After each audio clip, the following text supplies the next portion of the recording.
हम ही कंफ्यूज हो गए होंगे, इसका मतलब अगर हम उन मीटिंगों में बैठे हैं तो हम ही कंफ्यूज रहे होंगे। आश्वासन दिया कि हम 6 सीटों पर विचार करेंगे, लेकिन जब रिजल्ट आया, घोषित की गई सीटें, तो समाजवादी पार्टी शून्य रही। विधानसभा स्तर पर कोई गठबंधन नहीं है इंडिया का, तो हम उसमें कभी मिलने नहीं जाती हमारी पार्टी के लोग, न अपनी हम सूची देते कांग्रेस के लोगों को, न कांग्रेस के लोगों का फोन उठाते। जैसा व्यवहार होगा समाजवादी पार्टी के साथ, वैसा ही व्यवहार उनको देखने को मिलेगा यहाँ पर। कांग्रेस पार्टी को कहना चाहता हूँ, अपने चिरकुट नेताओं से हमारी पार्टी के बारे में न बुलवाएं।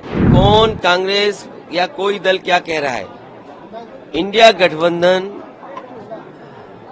हम ही कंफ्यूज हो गए होंगे, इसका मतलब अगर हम उन मीटिंगों में बैठे हैं तो हम ही कंफ्यूज रहे होंगे। इसीलिए जिस व्यक्ति के बारे में आप बात कर रहे हैं, मुझे नहीं पता कि कांग्रेस पार्टी का कौन व्यक्ति इस तरह की बात कर रहा है। हमें तो ये लगा कि जब मध्य प्रदेश के मुख्यमंत्री जो रहे, पूर्व में कई बार मुख्यमंत्री रहे, वो रहे, उन्होंने मीटिंग बुलाई और पूछा समाजवादी पार्टी से।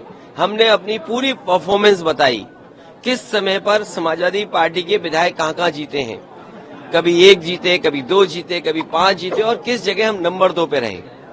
पूरी चर्चा हुई और रात भर 1 बजे तक समाजवादी पार्टी के नेताओं को जगाया उन्होंने और बातचीत की, पूरे आंकड़े देखे और आश्वासन दिया कि हम 6 सीटों पर विचार करेंगे, लेकिन जब रिजल्ट आया, घोषित की गई सीटें, तो समाजवादी पार्टी शून्य रही।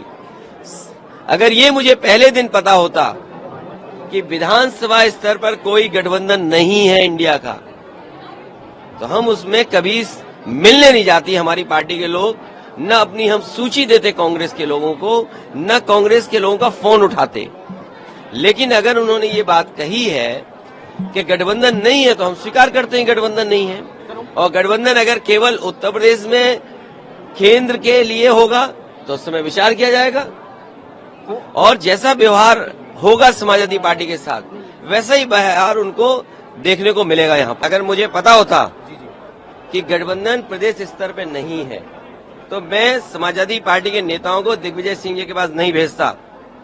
अगर मुझे ये पता होता कि समाजवादी पार्टी को प्रदेश स्तर पे गठबंधन नहीं कर रहे हैं, मैं कमलनाथ जी के पास अपनी पार्टी के लोगों को नहीं भेजता। और मुझे ये भरोसा होता कि कांग्रेस पार्टी के लोग धोखा देंगे, तो मैं उनकी बात पे भरोसा नहीं करता।